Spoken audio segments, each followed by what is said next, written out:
Now, picture this. It is the middle of July in Jefferson County, Missouri. The air outside is thick, heavy, and hot, almost 98 degrees Fahrenheit. The humidity is so dense, you can practically feel it pressing against your chest with every breath. Your skin is slick with sweat, and the sound of cicadas in the trees is almost deafening. But then, you take a single step forward, crossing an invisible threshold. Suddenly, the stifling heat vanishes. The screaming insects fall silent, cut off as if someone flipped a master switch. The air hitting your face is instantly cool, crisp and dry, registering at a steady 60 degrees Fahrenheit. Your eyes adjust to the deep blue shadow of a towering rock archway. You have just entered a massive subterranean world, a cavern carved directly into the ancient bluffs. But as you stand there, enjoying the relief, you hear it. A quiet, continuous, and rhythmic hiss, like a slow trickle of water, or an hourglass emptying in an empty room. It is the sound of thousands of tiny silica sand grains sliding off a metal roof in absolute darkness. You look up into the gloom, 37 feet above your head. That is when the wonder turns into a subtle, creeping anxiety. This sanctuary is not just a geological marvel, it is an active, disintegrating sandstone quarry. Most people who dream of an off-grid life imagine a cave house as a simple, rustic haven. They picture smooth, natural rock walls framing their bedroom, a cozy fireplace, and an escape from the elements. But in reality, trying to live directly under a raw sandstone ceiling is a recipe for disaster. Sandstone does not just sit there. It breathes, it weeps moisture, and it continuously sheds its outer layer. Without intervention, a home built inside this space would eventually be buried under its own ceiling, grain by grain. So, how do you construct a living space inside a mountain without the mountain slowly swallowing you alive? How do you harvest natural light when your home is encased in millions of tons of solid rock? And more importantly, how do you keep the moisture from rotting your foundation from the inside out? The answers to those questions require casting aside almost everything we know about modern home construction. It forces a complete, total rethinking of structural engineering, thermodynamics, and human survival. This is the story of how one family spent years fighting a quiet battle against a mountain, using nothing but basic physics, raw determination, and an engineering solution that completely rewrote the rules of subterranean living. It is a journey into the deep earth, where the line between a secure shelter and a subterranean trap is incredibly thin. To understand the true scale of this engineering challenge, we have to look back at the deep origins of this massive hole in the earth. The site is located in Festus, Missouri, a quiet, rural town nestled in Jefferson County, roughly 30 miles south of St. Louis.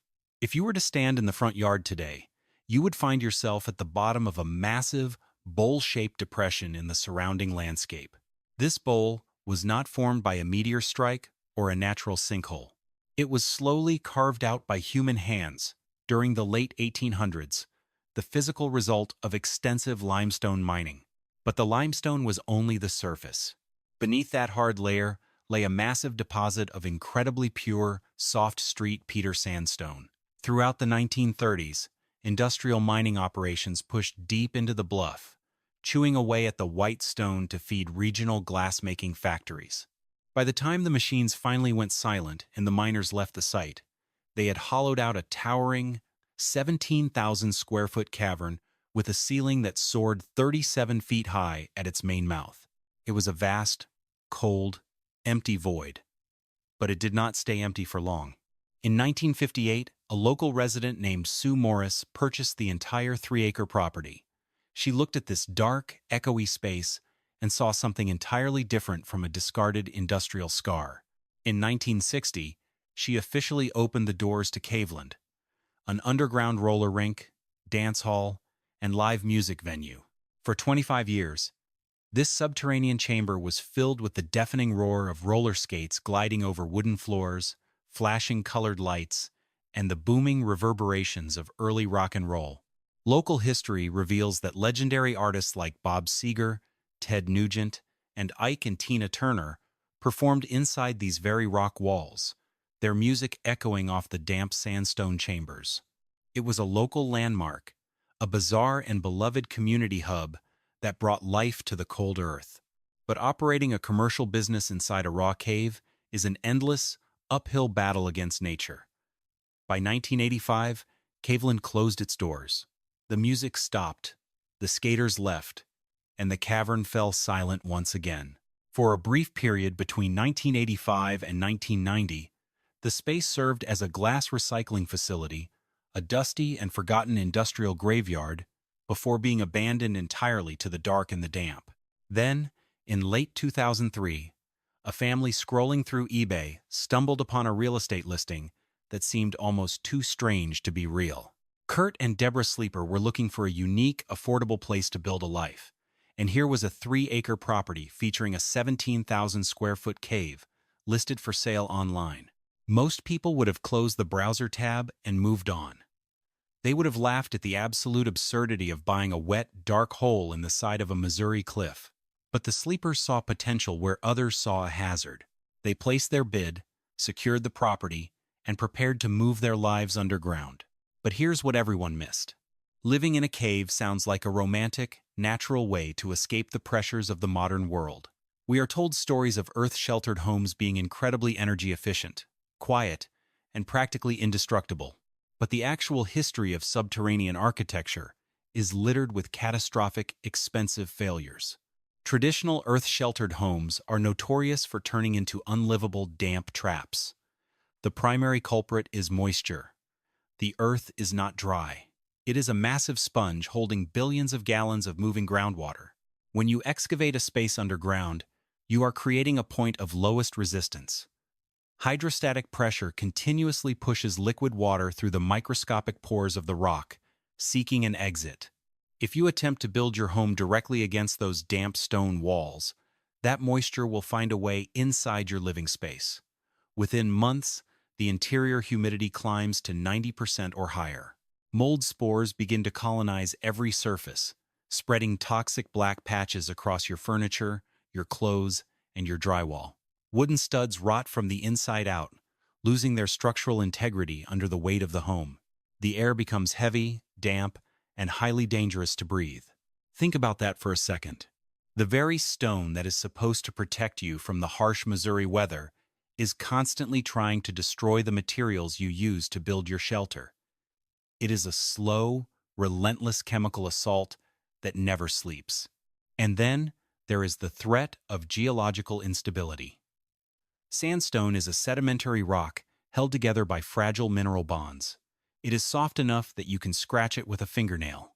When exposed to shifting temperatures and humidity levels, the outer layers of the cave ceiling undergo thermal expansion and contraction. Over time, stress fractures form. Entire slabs of rock, weighing hundreds or even thousands of pounds, can shear off without warning, crushing anything below. Let that sink in.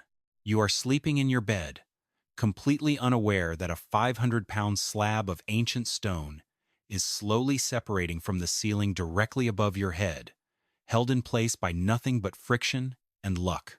To make matters worse, traditional banks and insurance companies look at projects like this with absolute terror. Try walking into a local branch in Missouri and asking for a standard 30-year mortgage to buy an abandoned, semi-stable sandstone quarry. They will show you the door before you can even finish your sentence.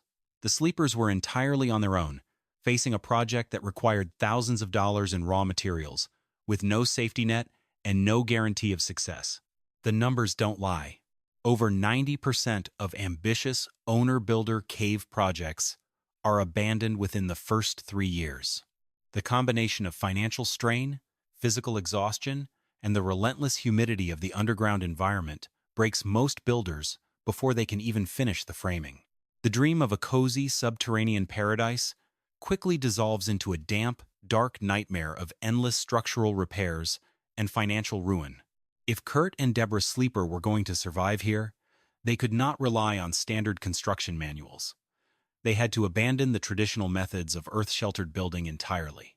They had to find a way to work with the unique geology of the cave rather than trying to fight it. Their solution was simple, elegant, and incredibly risky. They decided that they would not build a cave house at all. Instead, they would build a fully independent, three-story timber frame home that just happened to be sitting inside a giant stone umbrella. But executing that plan meant facing a whole new set of physical and mechanical challenges that no residential builder had ever encountered before. Imagine trying to build a three-story house inside a giant, hollowed-out room where the walls are made of soft, crumbling sand, the ceiling is 37 feet high, and you are prohibited from attaching a single structural beam to the rock surrounding you. This was the puzzle Kurt Sleeper had to solve. To succeed, he had to throw out the traditional residential building codes and invent a completely new structural logic. The first and most critical rule of building inside this sandstone quarry was absolute separation. In conventional construction, a builder will often use existing concrete or masonry walls as a structural foundation or backer. But doing that inside a Street Peter sandstone cave would be fatal to the house. Sandstone is not a solid, inert mass like granite. It is highly porous and behaves more like a rigid sponge. When rain falls on the surface of the bluff above, the water slowly percolates downward through the stone over weeks and months. Eventually, that moisture reaches the inner chamber of the cave. If a wooden wall is built directly against the rock, that moisture will migrate straight into the lumber via capillary action. The wood will remain perpetually damp, leading to fungal rot, structural decay, and a massive infestation of black mold in a matter of seasons. To prevent this, the entire three-story home was designed to sit at least 3 feet away from the cave walls at every single point. This intentional 3-foot perimeter air gap serves as a giant subterranean plenum space. It ensures that the wooden envelope of the home never makes direct physical contact with the damp, weeping sandstone. It allows the natural air currents of the cave to circulate freely around the entire exterior of the house, drying out any localized condensation before it can seep into the building materials. But creating a 3-foot air gap presented a massive structural problem.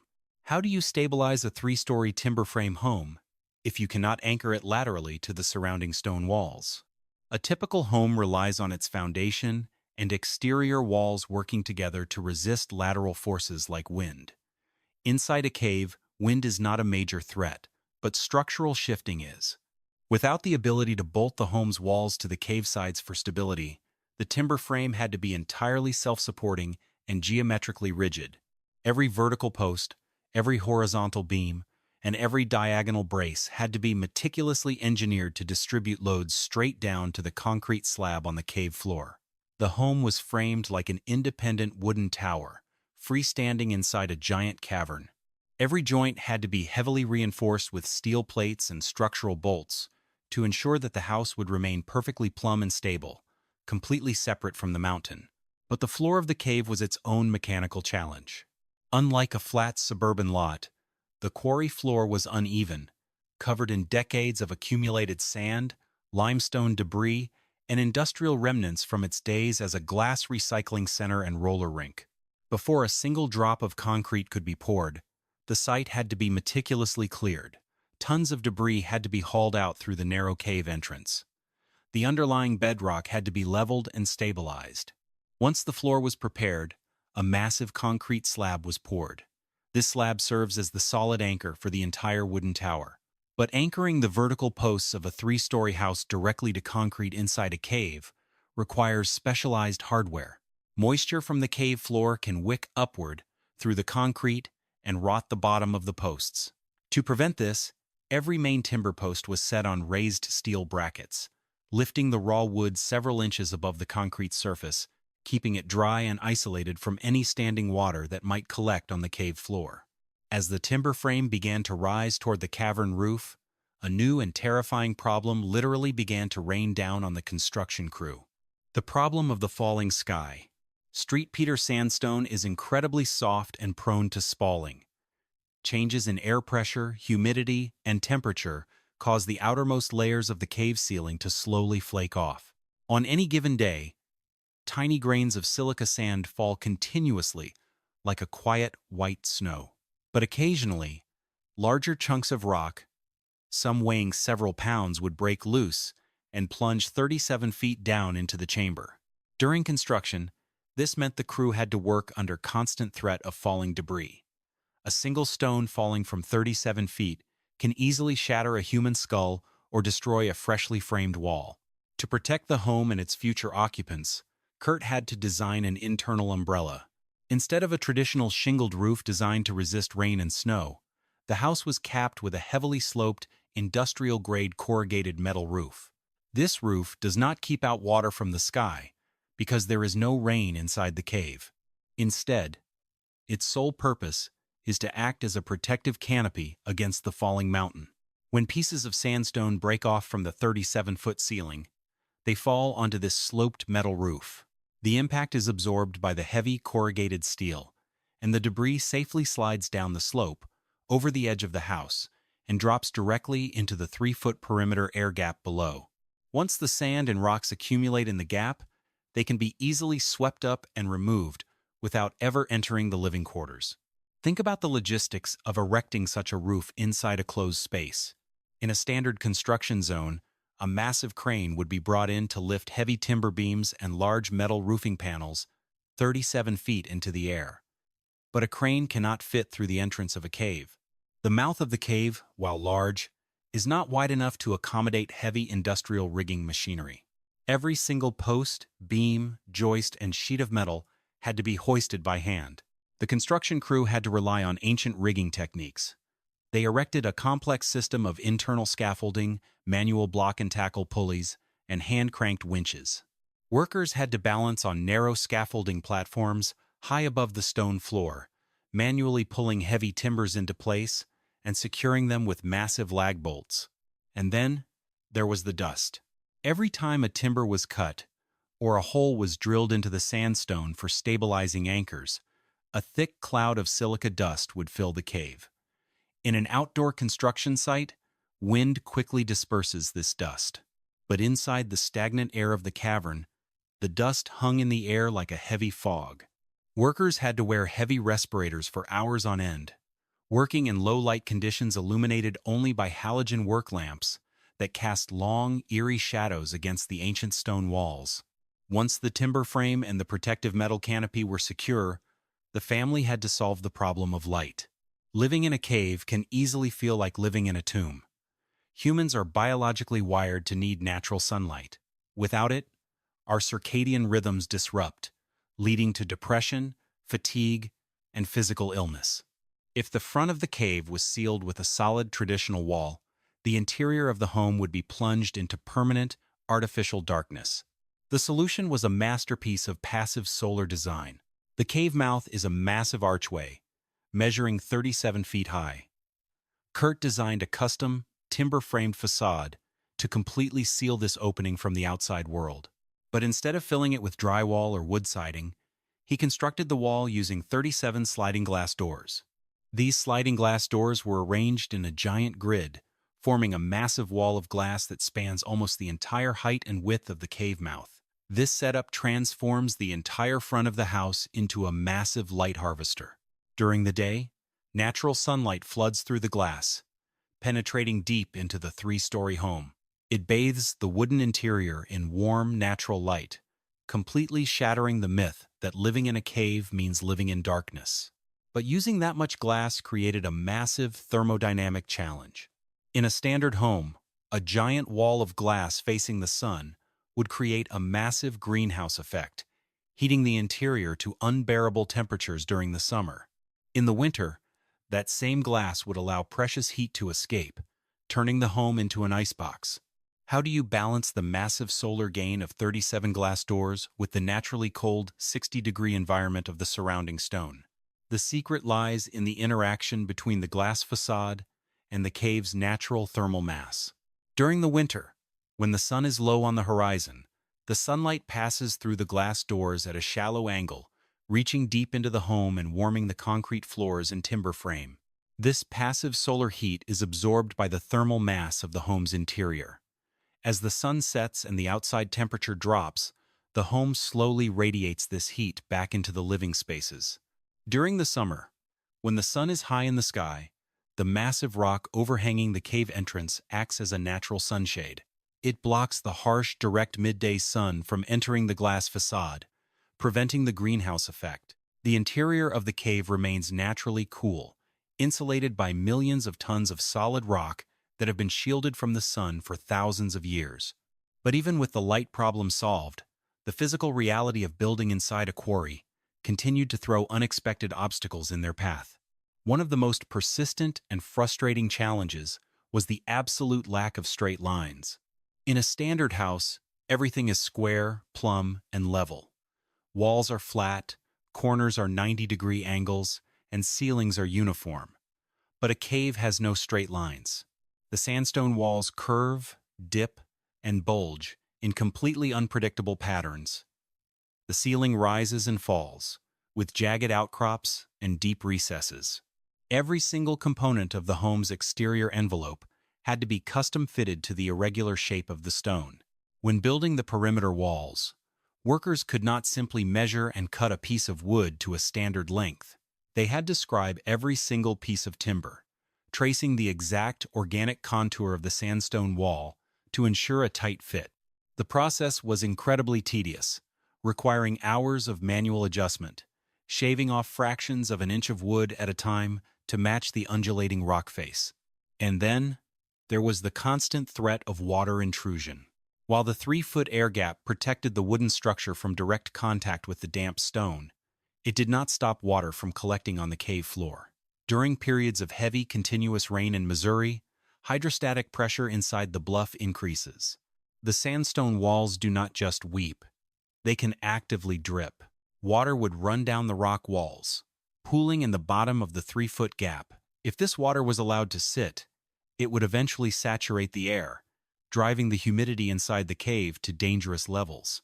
To solve this, Kurt had to design an active drainage system within the gap. He constructed a sloped trench system around the perimeter of the concrete foundation. Any water that weeps from the sandstone walls or drips from the ceiling is caught by this trench and routed toward a central sump pump system. This pump automatically clears the water, discharging it safely outside the cave mouth and away from the property. Building this home was not just a matter of putting pieces of wood together. It was a continuous, exhausting negotiation between human design and geological reality. Every step forward required a deep understanding of physics, material science, and the raw mechanics of the earth. And as the home finally neared completion, the family was about to face their most difficult challenge yet. A challenge that was completely invisible, silent, and potentially lethal. The challenge of managing the air they breathed. To live comfortably inside the earth, you must first master the physics of the invisible. Most builders think of insulation in terms of standard fiberglass bats, foam boards, and R value.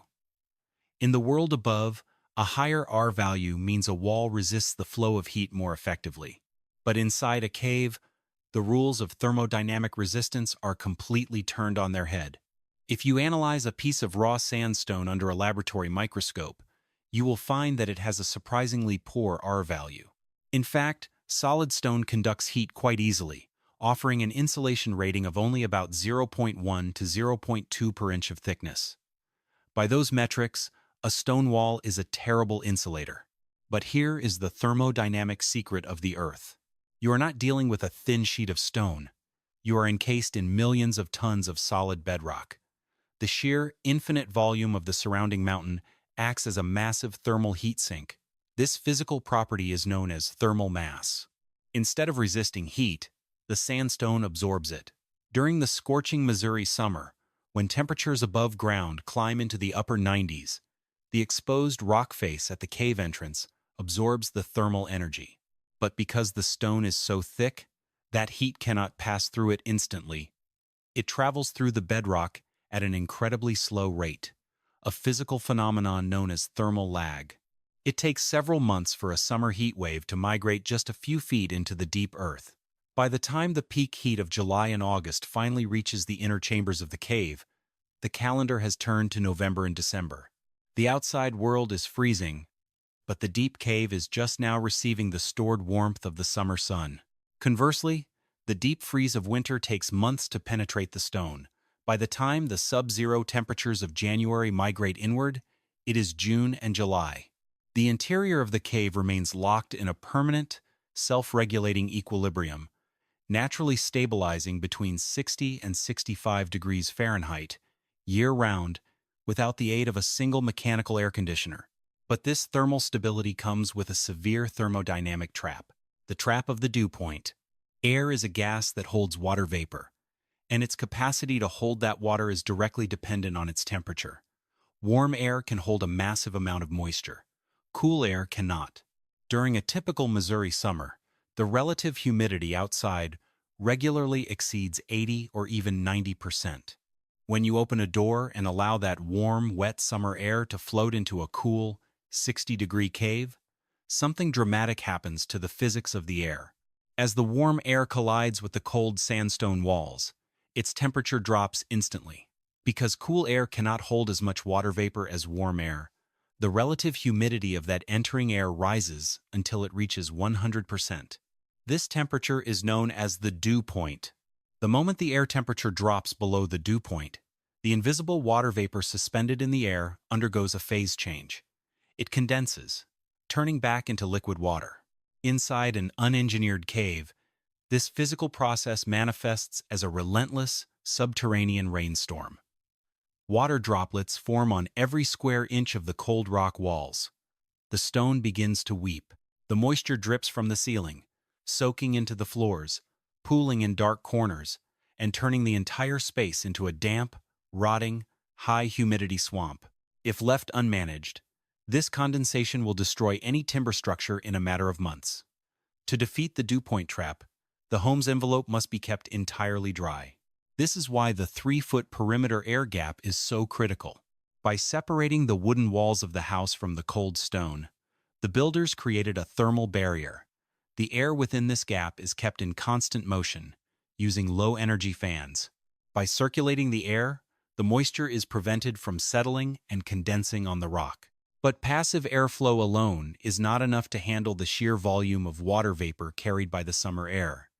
To truly control the climate, the home relies on high-capacity, commercial-grade dehumidifiers. These machines work continuously, pulling gallons of moisture out of the air every day, maintaining the indoor relative humidity at a comfortable, stable 50%. But while moisture is a threat to the structure, there are other, far more sinister physical hazards lurking in the subterranean air. Hazards that do not just threaten the wood, but threaten the very lives of the people breathing inside. The first of these silent threats is radon gas. Radon is a naturally occurring radioactive gas that is completely invisible, tasteless, and odorless. It is produced by the natural radioactive decay of uranium found in trace amounts within soil, granite, and sandstone. Because radon is a heavy gas much denser than oxygen or nitrogen, it naturally sinks and pools in low-lying enclosed spaces like caves, mines, and basements. When inhaled over long periods, radon gas decays inside the lungs, releasing alpha particles that damage lung tissue and alter cellular DNA. It is the second leading cause of lung cancer in the United States, surpassed only by cigarette smoking. In a standard house above ground, radon easily escapes into the atmosphere through windows and natural drafts, but inside a sealed sandstone cave, radon can accumulate to lethal concentrations. To survive in this environment, a continuous active monitoring and mitigation system is mandatory. The sleepers had to install electronic radon detectors that constantly sample the air. To keep radon levels well below the safety limits, the home utilizes an active ventilation system that pulls fresh, clean air from the outside world and forces the heavy, stagnant cave air out through exhaust vents. But there is an even more immediate, high-priority safety risk that every subterranean builder must address: the hazard of carbon monoxide and the physics of combustion. In the cold winter months, even a highly insulated cave home needs a localized heat source. A wood-burning stove or a propane heater seems like the perfect solution for an off-grid lifestyle. But inside an airtight subterranean chamber, fire is a deadly double-edged sword. To understand why, we have to look at the chemistry of fire. Combustion requires 3 elements: fuel, heat, and oxygen. In a standard house, when you light a fire in a wood stove, the fire draws oxygen from the room to feed itself. The toxic exhaust gases, including carbon monoxide, rise up the chimney and escape into the sky because warm air naturally rises, creating a draft. But a cave home is not a standard house. Because the mouth of the cave is sealed with a massive, airtight wall of 37 sliding glass doors, the interior of the cavern is a closed, atmospheric chamber. There are no natural drafts or leaky windows to replenish the air. If you light a standard wood stove inside this sealed space, the fire will begin to consume the oxygen in the room. As the fire burns, it depletes the oxygen supply, replacing it with carbon dioxide. But as the oxygen levels drop, the combustion process becomes incomplete. When a fire cannot get enough oxygen, it stops producing carbon dioxide and starts producing carbon monoxide, a highly toxic, odorless, and colorless gas that binds to human hemoglobin, preventing the blood from carrying oxygen to the brain and heart. At the same time, the fire is consuming the physical volume of air inside the room, creating a dangerous zone of negative air pressure within the house. This negative pressure creates a phenomenon known as backdrafting. Because the air pressure inside the cave is now lower than the atmospheric pressure outside, the chimney draft is completely reversed. Instead of the hot, toxic exhaust gases rising up the chimney and escaping, the negative pressure inside the cave pulls the cold, outdoor air down through the chimney flue. This downward force pushes the deadly carbon monoxide, smoke, and fine particulates directly back out of the wood stove and into the living room.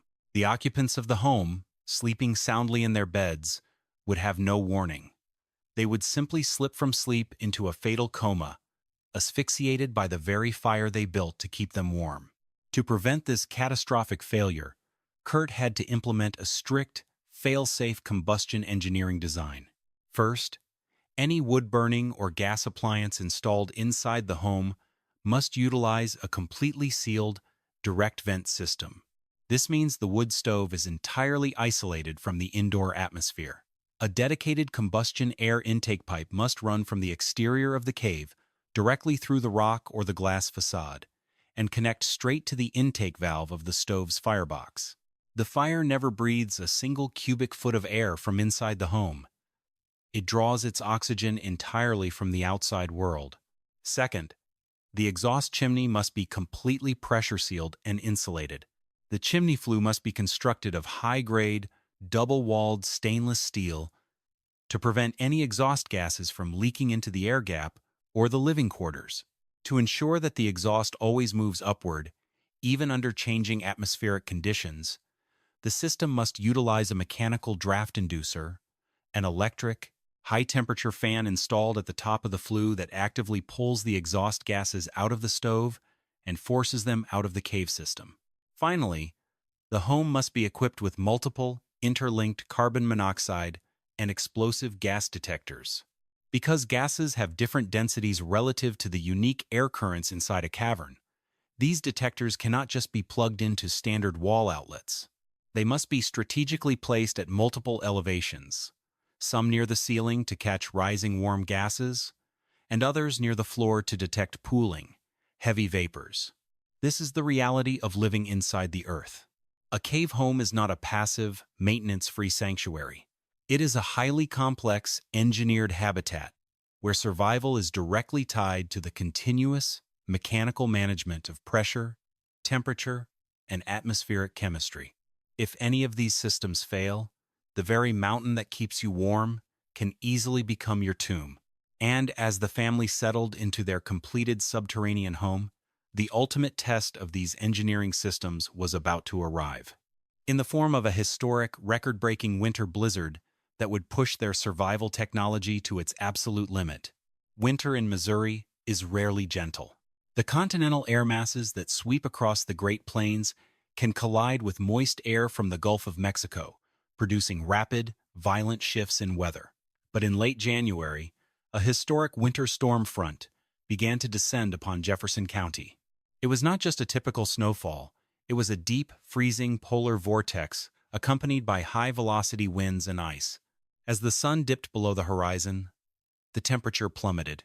Above ground, the mercury in standard thermometers dropped from 20 degrees Fahrenheit down through the single digits, finally bottoming out at -10 degrees Fahrenheit. With the wind chill factor, the effective outdoor temperature felt like minus 30 degrees Fahrenheit. The wind howled through the bare trees on top of the bluff, carrying heavy, horizontal sheets of dry, crystalline snow. Roads became impassable. Tree branches, weighed down by thick coatings of glaze ice, began to snap. By midnight, the inevitable happened. A massive oak tree fell across a main distribution line just a mile from the property, snapping the wooden utility poles and cutting off the electrical grid to the entire district. In an instant, the active power that kept the region warm was gone. In a standard modern home nearby, this would be the start of a quiet, freezing emergency. Within hours, a traditional stick-built house loses its thin envelope of warmth. The drywall and fiberglass insulation cannot resist the relentless chill of minus 10 degrees. The air inside cools rapidly. Within 12 hours, the temperature inside a standard home drops below 40 degrees. The water in the copper plumbing lines begins to expand as it freezes, eventually bursting the pipes, ensuring thousands of dollars in water damage when the thaw finally arrives. The family is forced to huddle around a single space heater or flee to an emergency shelter. But inside the sandstone cave, the physical reality was entirely different. When the power grid went dark, the lights inside the sleeper home flickered and died. The hum of the commercial dehumidifiers stopped. The active electric ventilation fans that continuously circulated air through the 3-foot gap went silent. But the house did not freeze. In fact, the temperature inside the deep cavern remained almost completely unchanged. While the wind battered the outside of the bluff at 40 miles per hour, the air inside the cave chamber was dead still. The infinite thermal mass of the millions of tons of sandstone surrounding the house acts as a massive thermal buffer. Because the stone has a thermal lag of several months, the mountain was still releasing the residual heat it had absorbed during the late autumn. The ambient temperature of the raw rock walls was holding steady at a comfortable 55 degrees Fahrenheit. Even without a single active heating source, the house inside the cave could never drop below 55 degrees. The family did not have to worry about their pipes freezing. They did not have to worry about the structural envelope of their home losing its warmth. The earth itself was keeping them alive. But 55 degrees Fahrenheit, while safe from a freezing standpoint, is still cold for long-term comfort. To bring the interior temperature of the living spaces up to a comfortable 70 degrees, they needed to utilize their backup heating system. This was the moment when their engineered combustion system would be put to the ultimate survival test. Without electricity to run a modern furnace, the family had to rely entirely on their direct vent wood-burning stove. Kurt stepped down to the lower level of the home, his path illuminated only by the soft beam of a battery-powered flashlight. The silence inside the cave was profound, a heavy, absolute quiet that you can only experience deep underground. The roaring winds of the blizzard outside were completely muffled by the immense thickness of the stone ceiling. The only sound was the crunch of dry wood as he loaded seasoned oak logs into the firebox of the heavy cast-iron stove. He struck a match and touched it to the kindling. The small flame caught, licking at the dry wood. Within minutes, a bright, hot fire was roaring inside the stove. In a standard house during a power outage, a wood stove is a straightforward tool. But as we explored before, inside a sealed cave, every fire is a potential source of deadly carbon monoxide if the engineering fails. Because the active electric draft inducer fan at the top of the chimney was dead due to the power outage, the stove had to rely entirely on passive, natural draft physics. As the air inside the firebox heated up, it expanded and became less dense than the cold air outside. This hot air began to rise up the double-walled stainless steel chimney flue. But for hot air to rise, cold air must enter to take its place. If this stove had been drawing its combustion air from inside the house, it would have quickly depleted the oxygen in the room. The home, sealed tight with its massive facade of 37 sliding glass doors, would have entered a state of negative pressure. The natural draft up the chimney would have stalled, and the deadly carbon monoxide-laden smoke would have been pulled back down the flue, filling the bedrooms with toxic gas. But the direct vent safety engineering functioned precisely as designed. Through the direct vent intake pipe, the fire drew cold, oxygen-rich air directly from the outside world. The combustion loop was entirely isolated from the indoor atmosphere. The fire breathed the outdoor air, while the occupants of the home breathed the indoor air. As the chimney flue warmed up, a strong natural draft was established. The hot smoke rose up the chimney, exiting the cave system and venting safely into the freezing blizzard above the bluff. Kurt watched the flames dance through the ceramic glass window of the stove. To be absolutely safe, he checked the digital, battery-powered carbon monoxide detectors installed at multiple heights throughout the living areas. The digital screens all read 0 parts per million. There was no backdrafting. There was no carbon monoxide pooling in the low corners of the cavern. The air inside the home remained perfectly clean, warm, and safe to breathe. Within an hour, the radiant heat from the cast-iron stove began to warm the timber frame house. The warmth rose through the open floor plan of the 3-story home, heating the bedrooms to a comfortable 72 degrees Fahrenheit. While the rest of the county was plunged into a dark, freezing survival situation, the family inside the cave was sitting in a warm, cozy living room, illuminated by the soft orange glow of the wood fire and candlelight. They were completely off the grid, not by choice, but because the grid had failed. Yet, they were experiencing none of the hardships of their neighbors above ground. But as the blizzard raged into its second day, a new physical challenge began to develop. The challenge of stagnant humidity.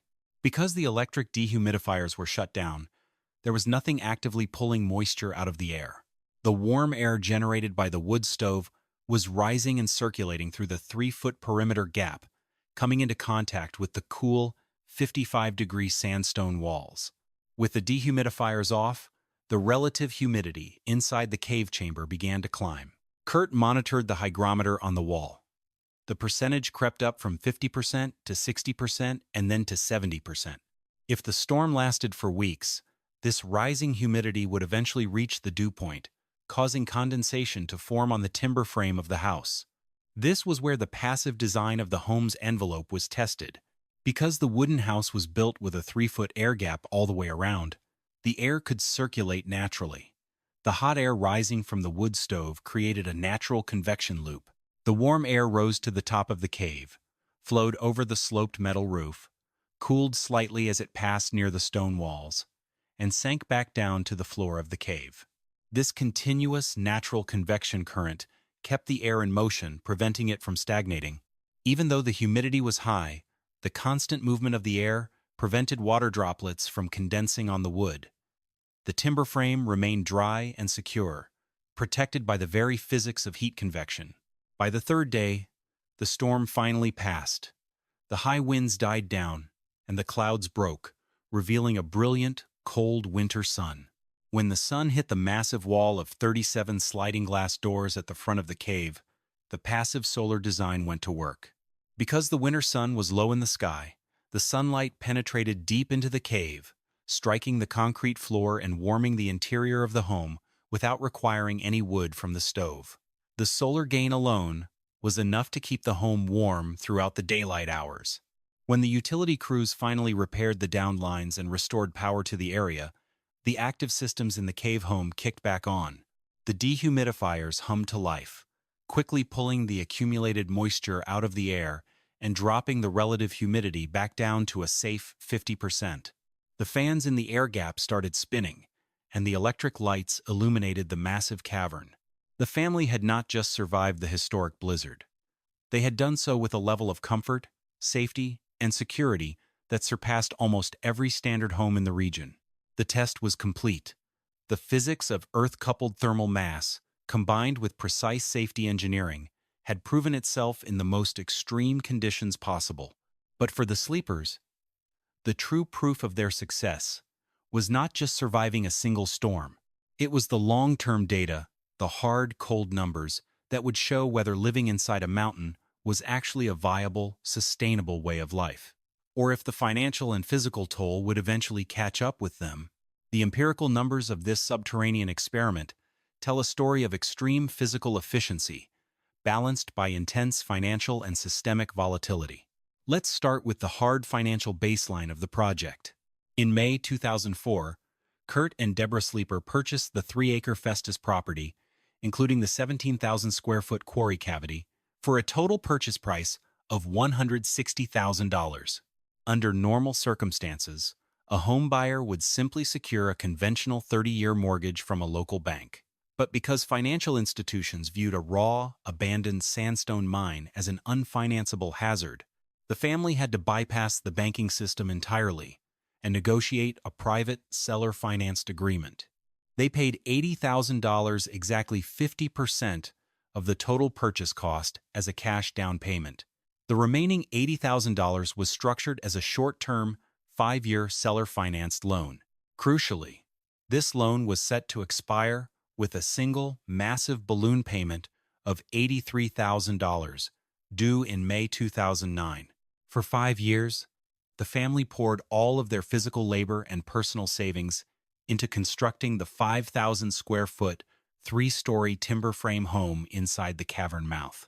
And the mechanical data quickly proved that their unconventional architectural risks were paying off. In a typical St. Louis suburb, a 5,000-square-foot house is a massive thermal liability.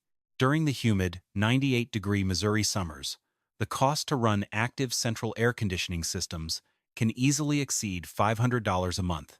In the sub-zero winters, fossil fuel heating bills can run just as high.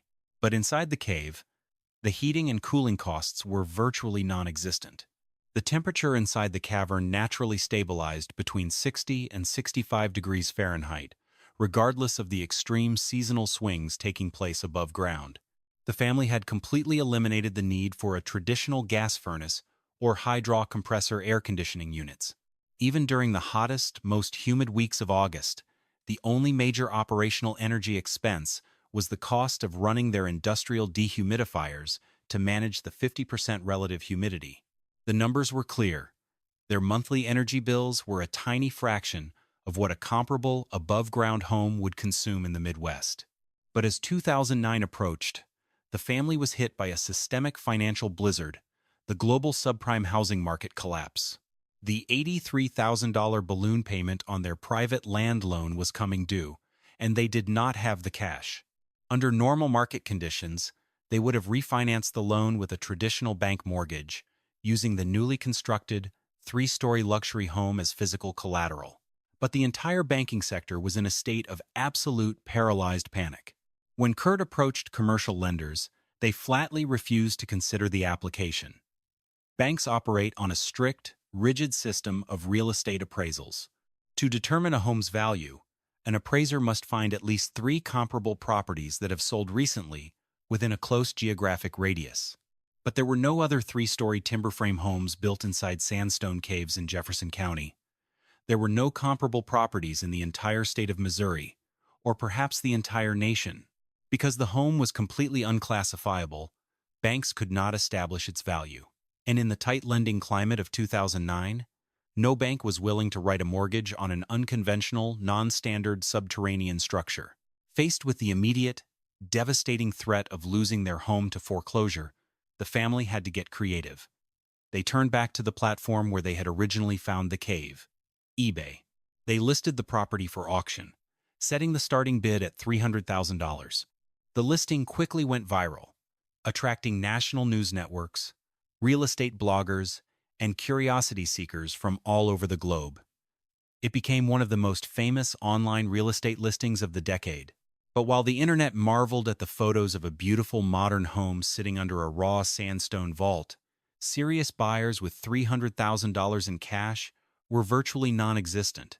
Just as the May 1st deadline was about to expire, a private savior emerged. A New Jersey-based business owner named John Demarest read about the family's plight. Intrigued by the unique physics of the home and deeply sympathetic to their struggle, he offered them a private 15-year mortgage contract with a low, sustainable interest rate. The deal was signed, the balloon payment was paid, and the family was saved from losing everything. For a few years, life inside the cave returned to a quiet, subterranean rhythm.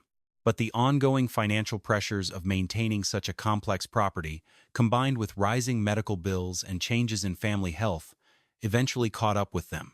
In 2014, the family decided it was time to transition.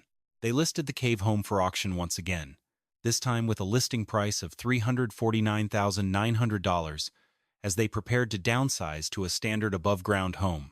Yet, despite the financial and personal storms that swirled around the family, the physical structure itself remained completely unscathed.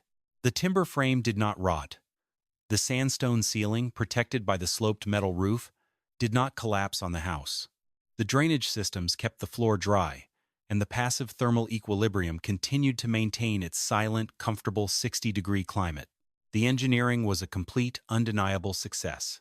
The sleepers had proven that human beings could live in harmony with the Earth's natural geology, achieving a level of climate control and physical safety that modern suburban construction could only dream of, if they were willing to pay the unique physical, emotional, and financial price.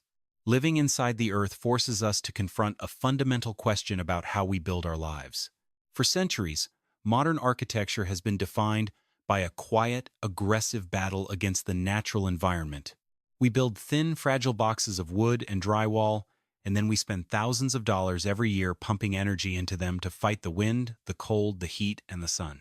We try to force our environment to bend to our will, using brute force technology to create a synthetic envelope of comfort. But the sandstone cave house in Festus, Missouri, points to a completely different path. It shows what is possible when we stop fighting nature and start cooperating with it. The sleeper family did not conquer the mountain. They figured out how to live inside its natural rhythm.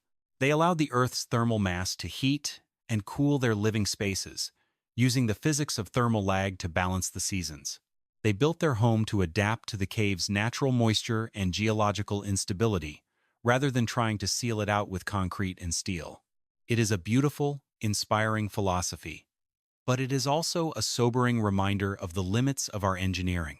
Subterranean living is not an easy, romantic escape for the casual do-it-yourself builder. It is a highly demanding, high-risk technical environment where mistakes are incredibly unforgiving. If you do not understand the physics of hydrostatic pressure, your home will quickly rot into a moldy, toxic trap. If you do not engineer your combustion systems with direct vent air intakes and pressure-sealed chimneys, a simple wood fire will fill your bedrooms with lethal carbon monoxide. And if you do not actively monitor and mitigate radon gas, your dream of off-grid safety can quietly turn into a slow-moving medical disaster. For those inspired by this project, the message is clear. Do not simply find an abandoned mine, buy a hammer, and start framing. Subterranean building requires extensive geological surveys, rigorous structural engineering stamps, and a deep, respect-driven understanding of local building codes and zoning permits. You must design with nature, but you must also build with absolute, uncompromising technical discipline. As we look back at the quiet 37-foot glass facade glowing in the dark of the Missouri woods, we realize that the Earth is not something to be conquered, nor is it a simple backdrop for our lives. It is a living, breathing system of forces of heat, water, gas, and gravity. To live in harmony with those forces is a rare, beautiful achievement. But as the flashlight clicks off and the silence of the ancient sandstone settling fills the air, we are left with the quiet, humbling realization that the mountain was here long before us, and it will remain long after we are gone.